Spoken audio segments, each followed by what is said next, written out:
Trisac. Olivier Guy est avec nous. Olivier, bonjour. Ça va bien? Bon, oui. Là, le Canadien, moi, j'ai regardé des matchs. Parce que t'as pas sorti beaucoup, c'est ça que j'avais posé comme question. T'as regardé du sport pendant le temps des fêtes? Tu es allé au Centre Bell? Ben non, parce qu'il était en voyage des fêtes. Non, pendant c'est vrai. 7 rencontres consécutives, il était à l'étranger, puis ça a super bien été. 10 points sur 14. Oui. C'est quand même 10 points sur 14. Ils se sont fait torcher. C'était qui avant-hier? Avant-hier, c'était les Blues. Mais c'était le gardien du Canada, éventuellement l'équipe olympique Bennington, qui avait une moyenne de 839 avant ce match-là, c'est-à-dire c'est archi mauvais. Là, puis il a commencé à gauler comme un goaler qui devrait gauler pour le Canada. Méchant. Mais c'est aussi que Gallagher a compté hier, mais accidentellement. Oui, il a mais pas tiré sur le but. Hier, là, c'était une solide équipe. Là. C'est pas des pieds de céleri. Les Stars de Dallas sont gros. On dit souvent que les Canadiens sont pas capables de battre les équipes qui font plus que 6 pieds. Hier, c'était pas le cas. Ils étaient rapides et gros et ils ont remporté la prolongation. Quel but de Lane Hutson. Je sais pas si tu as eu la chance de le regarder, mais en finale, à la fin, en prolongation, a percé devant le filet, a traversé, c'est le cas de le dire, la défensive des Stars et a marqué d'un tir sublime, là, vraiment sublime. Et on peut revenir aussi au trio de Kapanen, Demidov et Slavkovski. As-tu eu le temps un peu de regarder ces trois-là? Oui, ça c'est impressionnant. Exact. Ça c'est un trio. Moyenne d'âge de 21 ans. Oui. Ça c'est bon. Là. Ça veut dire que pendant, on va dire, 12 à 15 ans, là, tu peux avoir un excellent trio pour avoir des joueurs peut-être même vedettes dans la Ligue nationale puis qui dominent. S'ils gardent ça en tête, parce que je les ai vus, c'était-tu contre les Blues de Dallas? Les Blues de Saint-Louis, Les Blues de Saint-Louis, oui. J'ai échangé avec un ami là, pendant qu'on regardait ça. Puis je me disais, sacrément, ça patine, ça bouge. Et là, tout à coup, ils se sont fait casser par les Blues de Saint-Louis, là, mais c'était comme si mentalement, ils n'étaient plus là. Ben, les Blues, ils ont de la rapidité, puis sont gros, puis ils ont joué dans la tête du Canadien, aussi simple que ça, puis Bennington, il a volé le match. C'est vraiment ça qui s'est passé. Et j'aimerais ça faire le lien avec le championnat mondial junior, qu'on poursuit un petit peu, parce que c'est vous le Canadien, mais tous les jours, ils jouent le Canadien. Mais le Canada, championnat mondial junior, s'est fait éliminer hier soir pour une 3e année de suite contre la Tchéquie. La Tchéquie, la République tchèque anciennement, là c'est maintenant la Tchéquie. Ils ont éliminé 3 ans de suite, hier 6-4. Puis le Canada, c'est fini la médaille d'or. Mais le Canada, si c'est pas la médaille d'or, c'est une défaite. Là. C'est un échec au championnat mondial junior. Donc là, c'est consternation un peu partout au Canada. Ce matin, tout le monde dit que, dans le fond, on devrait changer d'entraîneur, changer de joueur et tout. Là.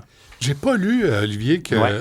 Là, il y a les Olympiques qui s'en viennent. Oui, c'est ça. Ça, c'est une autre chose, oui. Puis il n'y a pas un Québécois dans l'équipe? Il n'y a pas un Québécois depuis 1972, je ne me trompe pas, du moins 52 ans, là, qu'il n'y a pas eu de Québécois. En fait, il y a toujours un Québécois, et là, cette année, il n'y en a pas. On pensait l'année passée peut-être que Samuel Montembeault allait faire l'équipe. Ça n'a pas été le cas parce qu'il y a une saison, on va se le dire, un peu misérable, très ordinaire. Là, ils ont bien joué hier, mais quand même. Donc, présentement, là, tu sais, je veux dire, c'est rendu ça. Le Québec n'est plus le berceau, c'est le cas de le dire, des meilleurs joueurs de la planète. Et partout dans le monde, maintenant, il y a des bons joueurs. Puis au Canada, c'est réparti à travers toutes les provinces. Donc, je pense que c'était inévitable. Est-ce que c'est triste? Vraiment, c'est plate. Là, est-ce que c'est du racisme systémique? Un peu du snobisme, un peu du Québec, mettons, là, je pourrais dire. Je dirais pas à racisme systémique. Je trouve ça fort. Mais tu fais bien de poser la question. Je pense pas. Je pense vraiment pas. Je pense qu'ils ont vraiment été avec les meilleurs talents. Mais c'était pas dans le gang, c'était pas avec les amis, c'était pas avec le bon coach, puis le bon... tu sais, ça peut venir vite, là, oui, mais j'ai fait l'exercice de savoir qui on aurait pu mettre comme Québécois, puis pour vrai, j'en voyais pas. Tu sais, il y a Marchessault qui joue maintenant à Nashville, qui a une saison aussi très ordinaire. Alexis Lafrenière, qui est jeune, qui est un excellent espoir. Il n'a pas fait grand-chose non plus cette année. Mais est-ce que tous les choisis sont absolument extraordinaires aussi? Non, mais sont dans leur chaise. Quand même. Tu sais, il y en a quelques-uns que je trouve qui auraient dû être là. Je pense au Canada à Bédard, le jeune espoir. Là, il vient de se blesser, mais ça reste que c'est un des meilleurs, je pense, encore une fois, sur la planète hockey. Là, c'est un des excellents, puis il va être très bon. Là, il a été renié de l'équipe. Donc là, ils ont mis des joueurs un peu, on va dire, de 2, 3e trio qui jouent pour le Lightning de Tampa Bay, qui est l'équipe de l'entraîneur d'équipe Canada. Tout est dans tout. C'est un peu ça. Autant aussi du côté des Américains. Là, Lane Hutson n'a pas été choisi, Nicole Caulfield. Pourquoi? Ben, c'est parce que, tu sais, ils sont petits, ils sont pas à travers la Ligue nationale peut-être réputés pour leur grand talent, alors que moi, je pense qu'ils auraient dû être là. Tu as des joueurs là-dedans qui ne devaient pas être là et qui y sont. Je pense à Vincent Trocheck et des noms comme ça.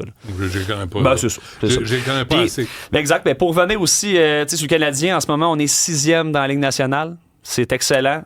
On a un bon bilan de mi-saison. C'est drôle que tu me dises ça, parce que moi, hier, je regardais... J'ai raté parce que j'ai fini Stranger Things hier. Ah, c'est bon. Ça, c'était bon. C'est 2 heures, là, le dernier épisode. Par épisode, oui. Fait que, à un moment donné, j'ai raté la fin du match, puis je me faisais engueuler par mon ami qui disait, là, tu rates... tu sais, bon. Fait que je l'ai pas vu, mais mon sentiment, c'était que le Canadien avait fait so-so lors du voyage. Mais c'est pas que ce que tu me dis, les chiffres donnent pas ça. Non, les chiffres donnent pas ça. Ben, je comprends Stranger Things, par contre, c'est excellent. T'as bien fait d'écouter ça. Comment t'as trouvé ça, la finale? Là, je bifurque, là. Mais... excellent. Vraiment, j'ai pas tellement aimé les épisodes précédents. OK. Là, je me disais, là, ils partent sur une balloune dans le... tu sais, puis c'est pas simple à suivre.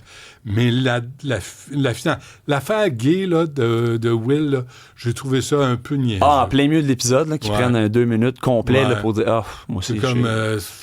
Je comprends. On n'est plus là. C'est ça, c'est pas spécial, là, dire ça. C'est la norme aujourd'hui. Tu trouvais ça la grosse bébite qui se fait tuer par des enfants, ultimement? Ben, c'est ça le concept. En 5 minutes. Mais tu sais, c'est Stephen King. T'es trop jeune, mais moi, je lisais Stephen King. It, là, je l'ai acheté quand il est sorti en 85.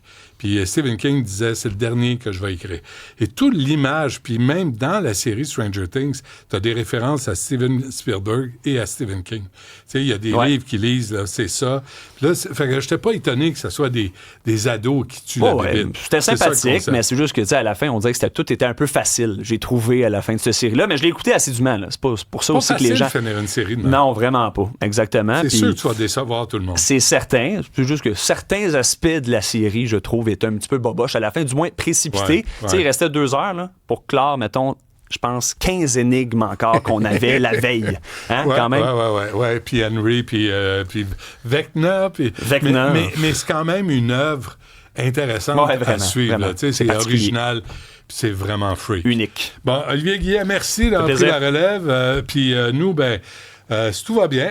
Flo, bonjour, Florence est arrivée. Ça veut dire que la relève s'en vient, Isabelle Perron. Bon, on se reparle demain.